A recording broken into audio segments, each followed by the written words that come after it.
हर हर महादेव। जय श्री राम। आज मैं आप लोगों के लिए एक वीडियो लेकर आया हूं जिसमें कि आप लोग ये जानेंगे कि आप अपनी घर की सुरक्षा के लिए अपनी कुल देवी का कवच जो है वो अपने घर के ऊपर कैसे स्थापित कर सकते हैं। देखिए, कवच लगाने के घर पे बहुत सारे विधान होते हैं, परंतु मैं आपको एक सामान्य विधान बताऊंगा जिसके माध्यम से आप लोग घर पे कवच लगा सकते हैं, क्योंकि अन्य प्रकार के जो विधान हैं उसमें समय भी अधिक लग सकता है और वो सभी के लिए सुलभ नहीं होंगे करने। इसीलिए मुझसे बार बार जब ये पूछा जाता है कि हम अपने घर के ऊपर कवच किस प्रकार लगा सकते हैं और किस शक्ति का लगाना चाहिए, तो उसी विषय में मैं आप लोगों को ये एक छोटा सा जो है वो आप लोगों को आपके ज्ञान में वृद्धि करने के लिए आप लोगों के लिए वीडियो बना रहा हूँ, जिससे कि आप लोग जान पाएँ कि आप अपने घर पर जो कवच है अपने कुल की शक्तियों का वो किस प्रकार से लगा सकते हैं और अपने घर को सुरक्षित कर सकते हैं। जितना आप लोगों को करना चाहिए मैं आप लोगों को इस विधि में बताऊंगा, और जो नहीं करना चाहिए वो भी बताऊंगा। देखिए, हमेशा जो है आप कवच किसी भी शक्ति का लगा सकते हैं, इसमें कोई समस्या नहीं है, परंतु कुल की शक्तियों का लगाना ज़्यादा उत्तम होता है। और ये वीडियो जो है वो कुल देवी का जो कवच है वो आप घर पे कैसे लगा सकते हैं इसके ऊपर है। इसमें दो विषय हो सकते हैं कि बहुत से लोगों को, जैसा कि मेरे से कहते हैं कई लोग, या सुनने में भी आता है कि अपनी कुल देवी के विषय में, उनके नाम के विषय में कुछ पता नहीं है, और बाकी लोग जो ये होते हैं कि उनको नाम के मतलब कौन है उनकी कुल देवी उनको पता रहता है, और मतलब वो उनके जो भी वार्षिक या जो भी उनके मतलब घर में जिस प्रकार से उनकी पूजा होती है वो करते हों या ना करते हों, मतलब वो ना करते हों, जो भी है वो एक अलग विषय है, परंतु कम से कम उन्हें अपना उनका नाम तो पता है कि उनकी कुलदेवी कौन है। तो ये वीडियो सिर्फ उन व्यक्तियों के लिए है जो कि अपनी कुलदेवी का कम से कम नाम तो जानते हैं। दूसरा, जब अपने कुलदेवी का नाम नहीं जानते हैं, लगाया उनका भी कवच जा सकता है, परंतु विधान लंबे हो जाएंगे और थोड़ी सी मतलब आप लोगों को करने में वो समस्या होगी, जटिल विधान होगा। इसीलिए आप लोग जानते हैं कि मैं ज़्यादा करके जो वीडियो है इस विषय पर बनाता हूँ कि जो सर्वसुलभ हों और जो व्यक्ति है वो आसानी से कर सके।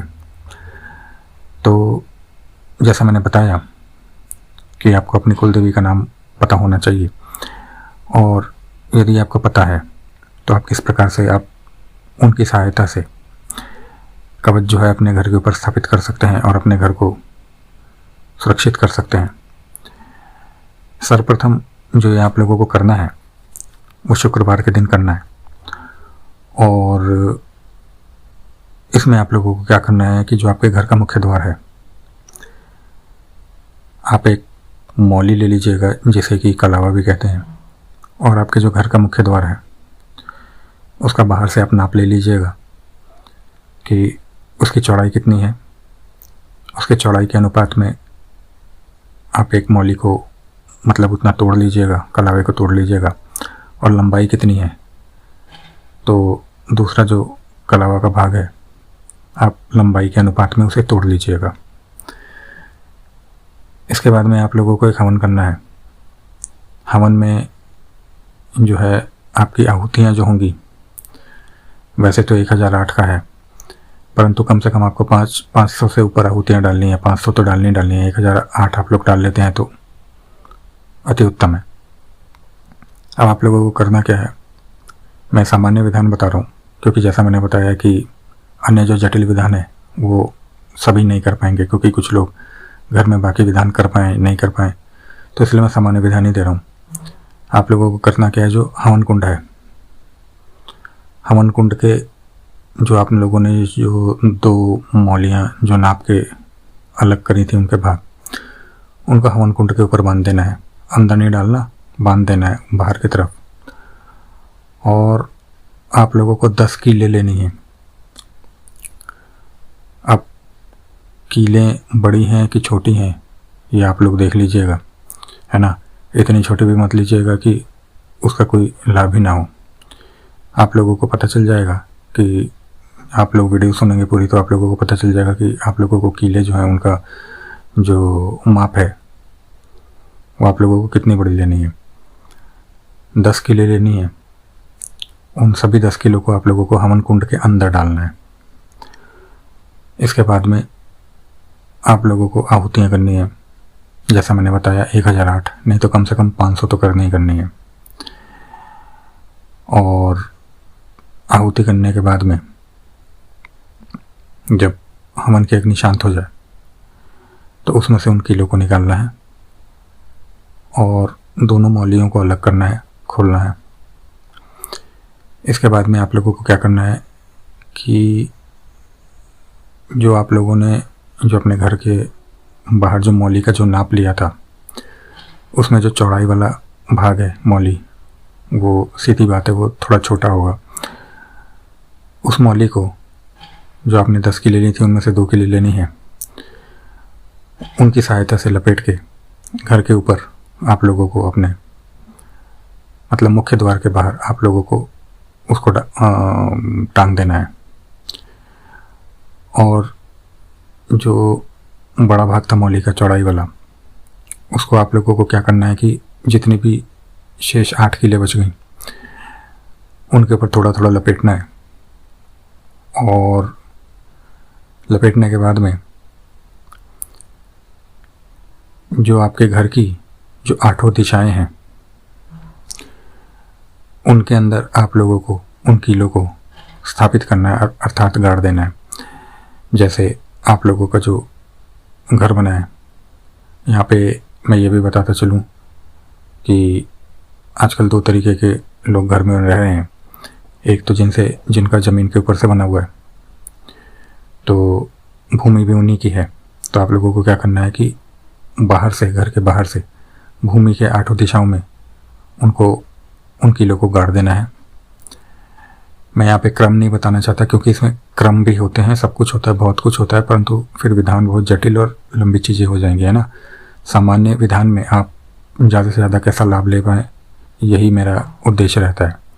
तो आप लोगों को क्रम व्रम कुछ नहीं देखना है, ज़्यादा कुछ इसमें आप लोगों को झंझट नहीं देखनी है और सीधा का सीधा आप लोगों को 8 दिशाओं में जो है कीलों को गाड़ देना है। यहाँ पे कुछ लोग ऐसे भी होंगे जो आधुनिकीकरण के कारण फ्लैट इत्यादि में रहते होंगे, तो उन लोगों को क्या करना है कि आप लोग जो हैं अपने जो भी आपका फ्लैट है उसके जो 8 दिशाएं हैं उसके अंदर आप लोग उन कीलों को इसी प्रकार से गाड़ देंगे, स्थापित करेंगे। अब लोग यहाँ पे ये बोलेंगे कि हमारे टाइल लगी हैं, मार्बल लगे हैं, तो इसमें आप लोग अपनी बुद्धि लगा लीजिएगा कि आप लोगों को क्या करना है क्या नहीं करना है ना। दिशाएं जो हैं उनमें कील स्थापित होने से कार्य है घरों की। अब आप लोग क्या करेंगे क्या नहीं करेंगे ये आप लोगों को खुद समझ आ जाएगा। तो आप लोगों को 8 दिशाओं में उन कीलों को गाड़ देना है।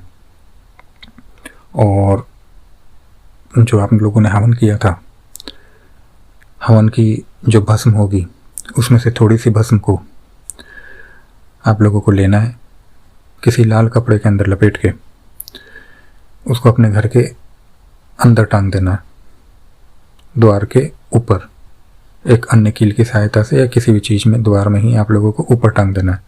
अब वो इस तरीके से टांगेगा कि आपका दरवाज़ा खुले और बंद हो तो उसमें लगे ना बार बार, है ना। इतना आप लोग कर लीजिएगा। इससे आप लोगों का जो घर है वो आपकी कुलदेवी की कृपा से, सहायता से सुरक्षित हो जाएगा। देखिए बहुत हद तक सुरक्षित हो जाता है।